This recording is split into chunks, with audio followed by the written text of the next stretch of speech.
Bună seara, iubitori de misteri paranormal și teorii conspiraționale și bine v-am găsit la un nou episod din Adevărul din Întuneric. Astăzi vom vorbi despre toate trei, presupun. Este un caz vechi de mai bine de 60 de ani care nici până astăzi nu are vreo explicație oficială.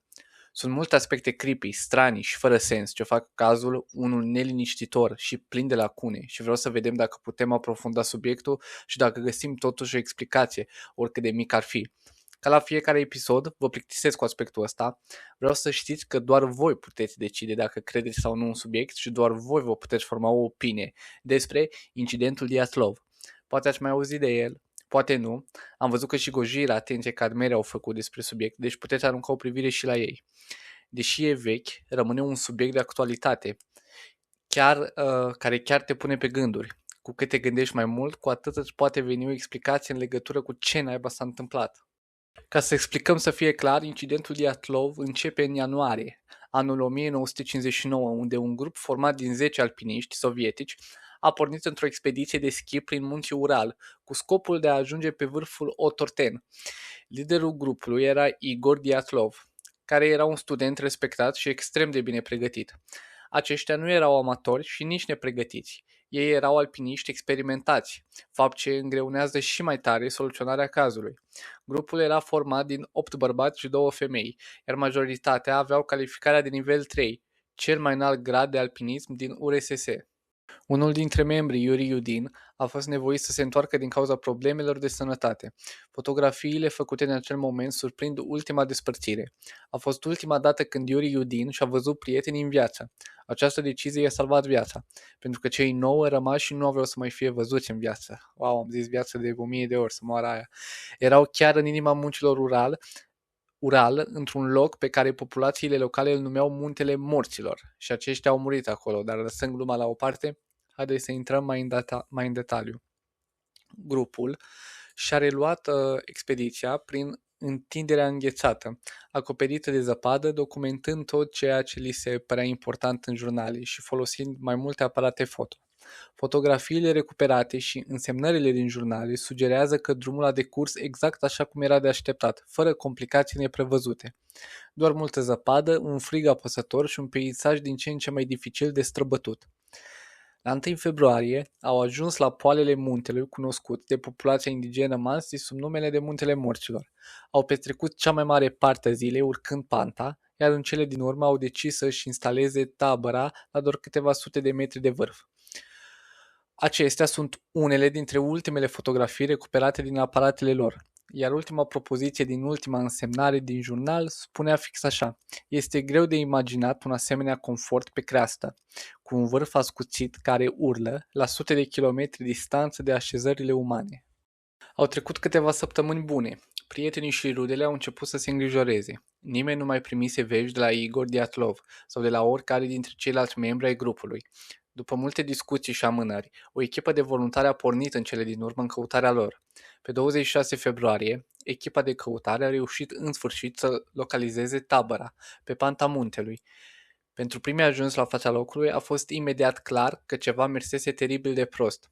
Cortul era într-o stare de dezordine, acoperit de un strat subțire de zăpadă. Lucrurile personale și echipamentul excursioniștilor se aflau ordonat în interior. Însă, cortul fusese tăiat cu un cuțit din interior. A doua zi, mai multe perechi de urme au fost descoperite coborând panta, în direcția pădurii din apropiere.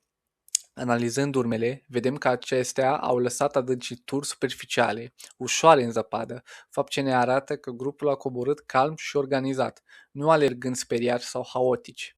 Urmele de pași au putut fi urmărite pe o distanță de aproximativ jumătate de kilometru de la cort, până când traseul a fost complet acoperit de zăpadă.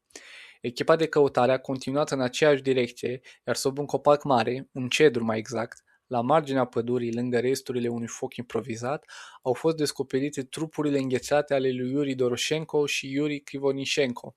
Abia peste 2 luni, trupurile tuturor celor 9 excursioniști au fost recuperate. Acum lucrurile încep să devină fără sens și ciudate. Primii 2 găsiți erau extrem de sumar îmbrăcați.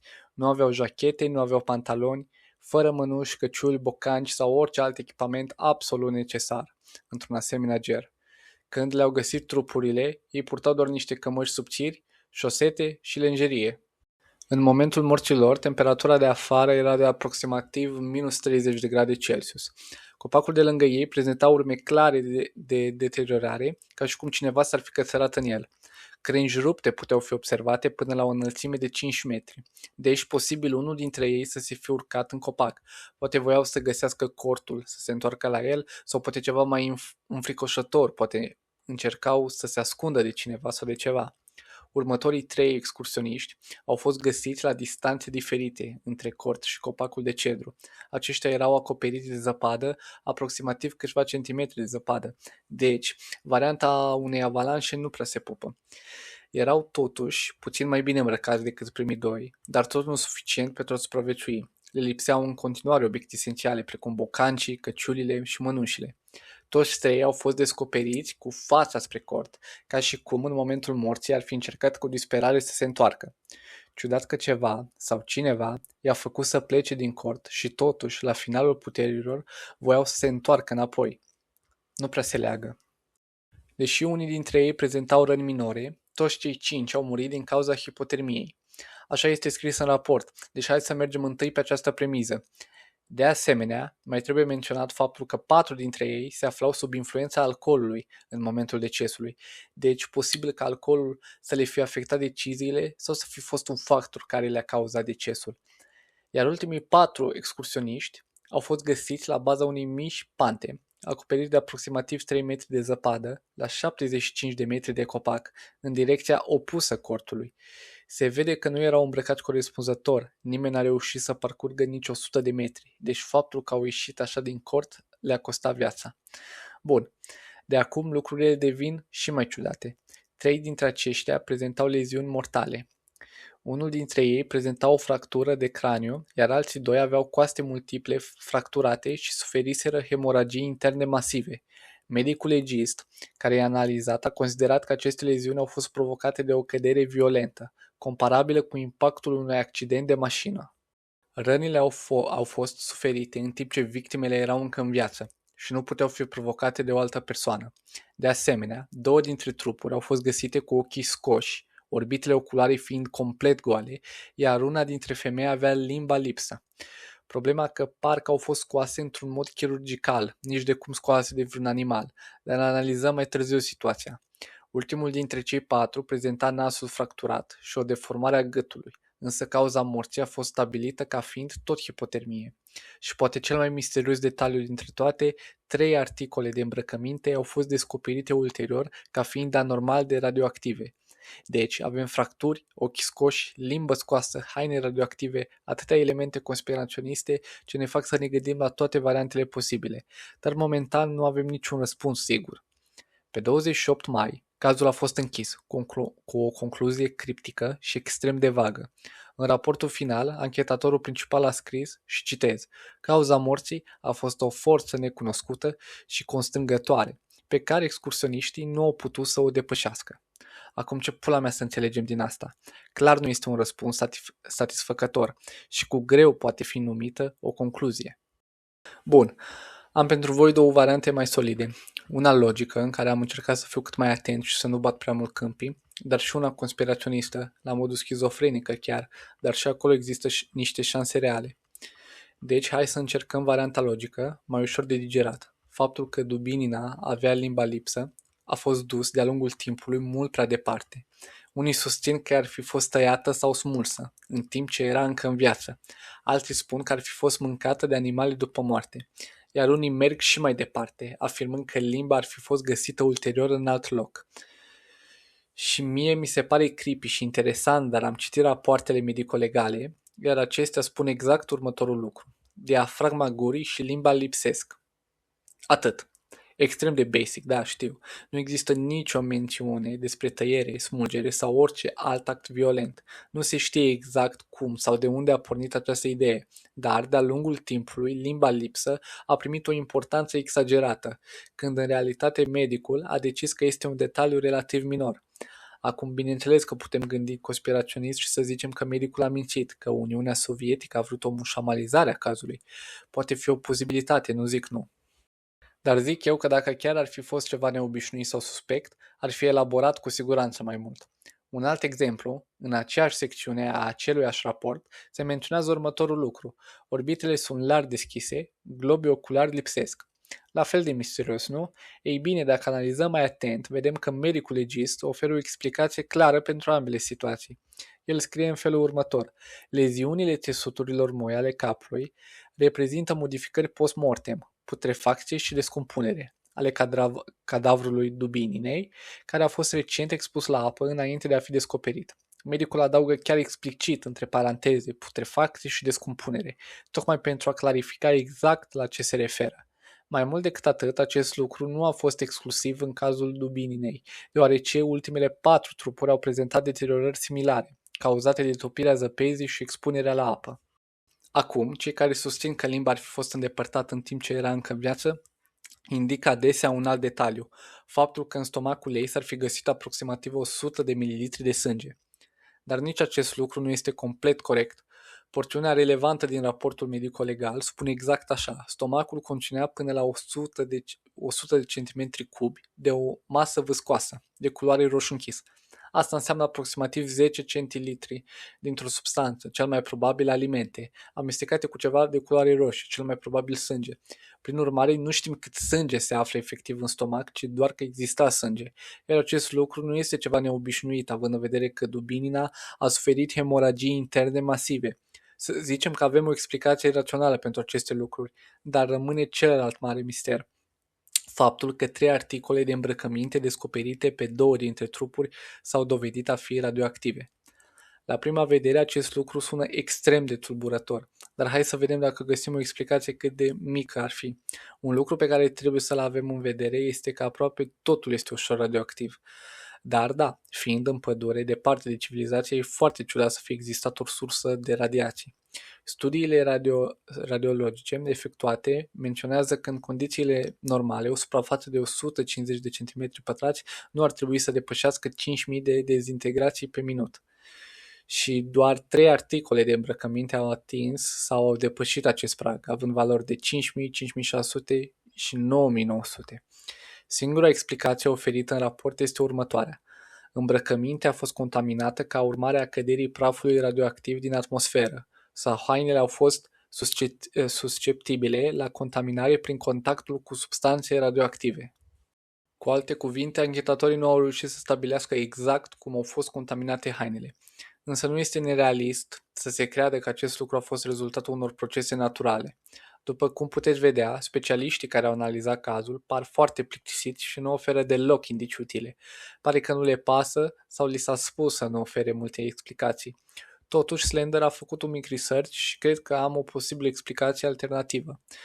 Kolevatov lucrase anterior într-o unitate de dezvoltare a materialelor nucleare, iar Krivonishenko fusese angajat într-o fabrică strict secretă de producere a plutoniului pentru arme nucleare, iar cele 3 articole de îmbrăcăminte radioactivă aparțineau exact celor doi, lui Kolevatov și Krivonishenko.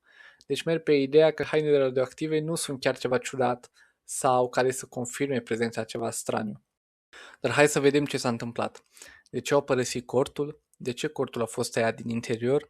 Cum se face că unii dintre ei au suferit răni grave în timp ce alții au murit pur și simplu din cauza frigului? De ce erau atât de mulți membri îmbrăcați necorespunzător? În primul rând, de ce ar fi părăsit cortul? Aceasta pare a fi cea mai importantă piesă lipsă din întregul puzzle. Cred că suntem toți de acord că singurul lucru care ar fi putut determina să iasă din cort ar fi fost o amenințare imediată din interior. Dacă pericolul ar fi venit din exterior, cum ar fi un animal, extraterestri, Baba Yaga sau orice altceva, nu ar fi existat niciun motiv să taie cortul din interior. Nu au fost prezente semne clare ale unei avalanșe. Totuși, este posibil să fi fugit speriați, crezând că o avalanșă se prăbușește peste ei. Dar în orice caz, să ieși așa prost îmbrăcat e moarte curată, deci mi-e greu să cred asta. Problema acestei teorii este că urmele de pași arată că au coborât panta calm și organizat, nu alergând în panică. Deci cel mai probabil ceva i-a panicat în interiorul cortului, dar odată ajunși afară, s-au calmat suficient încât să ia o decizie conștientă, să coboare panta pe jos. Acum avem ceva important. Uitați-vă bine la această fotografie. Țeava care iese din intrarea cortului pare a fi conductă de evacuare a sobei din interior. Acesta era un design complet unic și improvizat, deoarece liderul grupului construise soba cu mâna lui. Știm că soba fusese folosită în noaptea incidentului, înainte ca aceasta să aibă loc, deoarece în cort au fost găsite resturi parțial mâncate din șucă și bacon prăjit, dovada că a existat folosirea ei. Acum, un lucru la care m-am tot gândit este că după ce au demontat soba și au îndepărtat țeava respectivă de evacuare, jarul rămas din interior s-a reaprins accidental. Neavând țeava și dacă chiar a existat acest foc, fumul ar fi umplut cortul în câteva secunde. Probabil de asta au tăiat câteva găuri în partea superioară a cortului pentru a evacua fumul și pentru a avea situația sub control. Dar cel mai probabil acest lucru nu a funcționat și respirația a devenit din ce în ce mai dificilă. Atunci s-a luat decizia să taie din interior acea parte a cortului, iar toți au fugit afară în stare de panică. Acum, Slender, există dovezi care să susțină această teorie? Da, avem. Mai mulți membri ai grupului au fost găsiți cu urme de arsuri pe corp și pe haine. Acestea ar fi putut proveni fie de la focul improvizat de sub copac, fie de la o sobă metalică încinsă. Unii prezentau și sânge în jurul gurii, iar tusea cu sânge poate fi un simptom al inhalării de fum. Mai avem o fotografie realizată chiar cu o zi înainte de incident. Geaca din imagine este vizibil arsă. Întrebarea importantă este cum. Este posibil ca scântei din sobă să fie aprins accidental materialul. Bun, ajung afară și își dau seama rapid în ce situație teribilă se află. Temperaturi sunt sub zero, nu au pic de adăpost, toți sunt îmbrăcați necorespunzător, în mijlocul unei furtuni de zăpadă și mai nasol că era și noapte, la sute de kilometri de orice ajutor și contact uman. În acest punct, disperați fiind, posibil ca unul sau mai mulți dintre ei au luat decizia de a merge către cel mai apropiat adăpost cunoscut, pădurea. Motivele acestei decizii au fost probabil mai multe. Fumul ar fi putut face imposibil apropierea de cort sau ar fi putut crede că cortul este în flăcări. Unii cred eu că erau intoxicați, ceea ce le-ar fi afectat judecata, dar și sensibilitatea la frig, și nu au gestionat suficient de meticulos situația. Este posibil de asemenea să fi crezut că pădurea era mult mai aproape decât era în realitate. În cele din urmă ajung în pădure și încep imediat să facă un foc. Unii se cațără în copac și caută resurse în zonă, iar cei care erau mai bine îmbrăcați înaintează puțin mai adânc în pădure. La aproximativ 75 de metri de copac, 4 dintre ei declanșează o avalanșă minoră care îi aruncă într-o râpă cu o cădere de aproximativ 3 metri. Fundul râpei este plin de pietre și gheață, iar impactul le provoacă leziuni mortale. Dintre ceilalți 5, 3 decid să se întoarcă spre cort, în timp ce ceilalți 2 îngheață lent lângă un foc care se stinge. Sumbru și trist. Asta ar fi o teorie rațională și o posibilă variantă care s-ar fi putut întâmpla cu vieții drumeți. Acum mai avem două teorii interesante și începem cu OZN-urile. Exact, nu există caz misterios din America sau Rusia în care să nu fie vorba și de OZN-uri. Bun, în jurul perioadei în care aceștia au dispărut, numeroase surse au afirmat că au observat OZN-uri, descrise ca sfere luminoase care se deplasau pe cerul nopții, timp de câteva secunde sau chiar minute. Martorii care au spus asta au fost niște soldați și două grupuri diferite de drumeți. Unii martori au susținut de asemenea că populația indigenă Mansi, precum și un grup de geologi, le-ar fi spus că au observat bile de foc pe cer în perioada incidentului. Acum, problema reală cu observațiile OZN este că este dificil sau imposibil de verificat. Doar unul dintre grupurile de drumeți a raportat observarea unui OZN în noaptea incidentului, celelalte observații având loc înainte sau după acel moment. Și mai există acest detaliu interesant. Ultima fotografie realizată cu unul dintre aparatele de fotografiat ale excursioniștilor. Imaginea pare să surprindă un tip de sursă luminoasă, fotografiată în mijlocul nopții. Din păcate, fotografia este foarte interpretabilă și nu prea avem multe indicii ca să ne putem da seama ce ar putea fi. Fără îndoială, fotografia ar putea surprinde un OZN. La fel de bine ar putea fi o lumânare, o lanternă, un foc, un aragaz sau orice altă sursă de lumină. Dar să presupunem pentru moment că imaginea surprinde ceva aflat pe cerul nopții. Ce ar putea reprezenta? Sunt multe posibilități. O rachetă, o bucată de rachetă, resturi spațiale artificiale în timpul reintrării în atmosferă, un avion prăbușit sau poate un meteorit. Niciuna dintre aceste variante nu ar fi deosebit de surprinzătoare, având în vedere că vorbim despre Uniunea Sovietică, în plin război rece și în mijlocul curselor spațiale. Activitatea aeriană era una intensă. Indiferent ce ar fi fost, obiectul nu putea ateriza în apropierea excursioniștilor, deoarece ar fi fost descoperit de echipele de căutare, iar dacă obiectul fusese deja recuperat, ar fi trebuit să existe urme clare, un loc de impact, urme de pași sau alte semne de activitate la sol.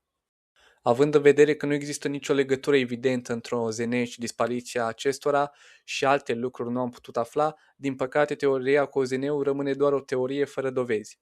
Bun, și acum probabil cred că trecem la cea mai nebună teorie. Grupul nu a ajuns niciodată mai departe de așezarea abandonată a minei nordice numărul 2, unde, pe 26 ianuarie, au fost reținuți împotriva voinței lor. Acolo au fost uciși, iar ulterior două grupuri separate au fost transportate sub muntele Ortorten. Jurnalele și fotografiile au fost falsificate.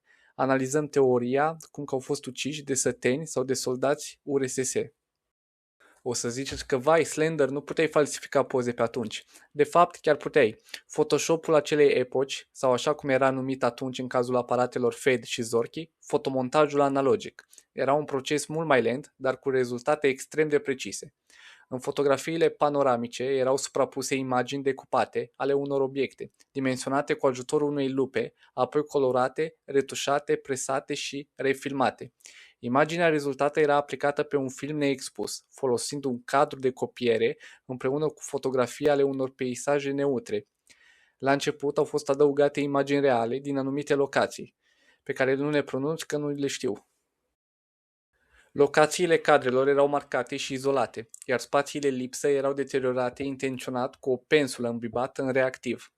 Pe câteva cadre a fost picurată o baltă de substanță chimică, un fixator fiind perfect adecvat, iar în final aceasta a devenit o pată albă, o formă neagră neclară pe fotografie. Filmul era apoi uscat și developat, o tehnologie disponibilă chiar și unui amator la el acasă. În acest caz însă, developarea filmelor a fost lăsată în sarcina anchetei, filmele fiind aduse în aparatele foto, alături de trupuri și de cort, direct de pe trecătoare. Este clar și se observă cum calul, în comparație cu sania, arată ca un ponei sau un măgar. Autorul a făcut atât calul cât și sania prea mici. Dar să analizăm planul de ansamblu, suprapunând fotografiile. Linia orizontului coincide, însă a doua fotografie a trebuit să fie rotită pe axă. Acest lucru nu ar trebui să se întâmple. Fotograful ar fi trebuit să se fi deplasat semnificativ. Acum, pozițiile persoanelor. În două fotografii sunt folosite aceleași cadre cu Kolmogorova, Dubinina și Doroșenko. Pe această fotografie, dacă o plasăm într-un strat transparent, apare inclusiv al cincilea picior al calului. Fețele se suprapun perfect, doar capetele lor sunt ușor redesenate în a doua fotografie. În cazul lui Doroșenko, acesta a fost deplasat. Acest lucru poate fi considerat o dovadă clară de fotomontaj. Unii cercetători ai cazului Dyatlov obiectează, spunând: acestea sunt fotografii reale, grupul a pozat. Eu le propun să clarifice 3 puncte. 1. Calul a mers aproximativ 10 metri. În acest timp, cei 3 din fața lui au înghețat complet și au stat nemișcați. Așa ceva nu este posibil. 2. Cei 4 din spatele saniei au parcurs aceeași distanță, alergând cu viteza calului, iar în momentul declanșării fotografiei au înghețat într-o poziție statică, în timp ce calul a continuat să se miște și a apărut în cadru dinamic. Așa ceva nu se întâmplă și cu atât mai puțin de 2 ori. Și ultimul punct, fotograful s-a apropiat de Doroșenko, dar nu s-a apropiat de fețe. Acest lucru nu se întâmplă, indiferent de unghiuri sau deplasări. La înserarea fețelor, autorul a făcut o eroare de ordinul unui milimetru. Nu a modificat corpurile, însă capetele lor în a doua fotografie sunt ușor deplasate, schimbând unghiul de înclinare. Dacă sunt suprapuse separat, se poate observa că distanța dintre ele diferă cu 1 mm, iar în a doua fotografie perechea este mutată mai aproape de fundal. Așa am reușit să demonstrăm acest lucru în acest mod. Cei care insistă că fotografiile cu calul sunt reale, iar fotograful le-ar fi cerut personajelor să înghețe pe loc, se explice următorul lucru. Figura lui Doroșenko, cu bețele de schi, în a doua fotografie a fost deplasată spre stânga față de fundal, dar bețele de schi au rămas suspendate în aceeași poziție. A ascultat comenzile fotografului și a înghețat pentru a doua fotografie. Prima figură a fost ușor lărgită pe orizontal. Acest lucru se face prin înclinarea cadrului pe masă cu lupă. Claritatea are de suferit, dar la această calitate a imaginii nu mai contează. Ei bine, al cincelea picior a rămas din fotografia sursă cu al doilea cal. În mărturia martorului Drialich se menționează că doi cai transportau bagaje. Scenariul a fost refăcut cu un singur cal, însă al doilea nu a fost eliberat complet, nici din documente, nici din materialul fotografic. Da, și Sania a fost atașată în stângaci. Trăgaciul din dreapta era îngropat în zăpadă, dar nu era prins în talpa Saniei. Bun, alt aspect pe care l-am văzut și îmi confirmă ideea că pozele sunt trucate sunt schiurile. Oamenii și aleg schiurile în funcție de înălțime. În mod normal, înălțimea plus aproximativ 25 de centimetri. Însă faptul că schiurile Kolmogorevei, care era cea mai mică din grup, ar fi fost de 2 ori mai lungi decât schiurile Dubininei și chiar mai lungi decât cele ale lui Doroșenko, care era cel mai înalt din grup. Este imposibil în principiu. Fotograful nu era deloc familiarizat cu schiurile și bețele de schi. Schiurile au fost măsurate de la vârful schiului până la gleznă. Toți schiorii se află pe aceeași urmă de schi. Krivorișenko observă semnele Mansi, realizate cu cerneala de birou pe un copac. Fotografia este atribuită lui Diatlov, fiind presupus realizată pe 30 ianuarie 1959. Același copac apare într-o fotografie considerată autentică, presupus realizată de Krivonișenko. Pentru a doua fotografie, fotograful s-ar fi deplasat un pas spre stânga față de copac. Priveliștea copacului aproape că nu s-a schimbat, însă planul îndepărtat s-a deplasat pe o distanță enormă și nu spre stânga așa cum ar fi fost logic, ci spre dreapta. Acest lucru este imposibil. Fotografia atribuită lui Krivonișenko este un montaj 100%. Un alt reper din fundal, un molid uscat. Dacă ne concentrăm asupra deplasării detaliilor din planul îndepărtat, putem formula următoarea întrebare. Cum a reușit fotograful să se deplaseze spre dreapta față de pinul cu semnul Mansi din a doua fotografie și în același timp să mărească distanța dintre acesta și următorul pin? Nu există nicio posibilitate. Este imposibil, cu excepția cazului în care fotografia atribuită lui Krivonișenko este un montaj. Copacul aflat în spatele pinului Mansi apare atât în montaj cât și în fotografia reală, însă în a doua imagine este decojit. Acest lucru a fost făcut intenționat pentru a putea găsi un unghi bun și a insera convenabil silueta lui Krivonișenko. Pe scurt, existau foarte puține fotografii ale grupului Diatlov disponibile pentru montaj. Planul îndepărtat se potrivește perfect, doar că este fotografiat în zile diferite.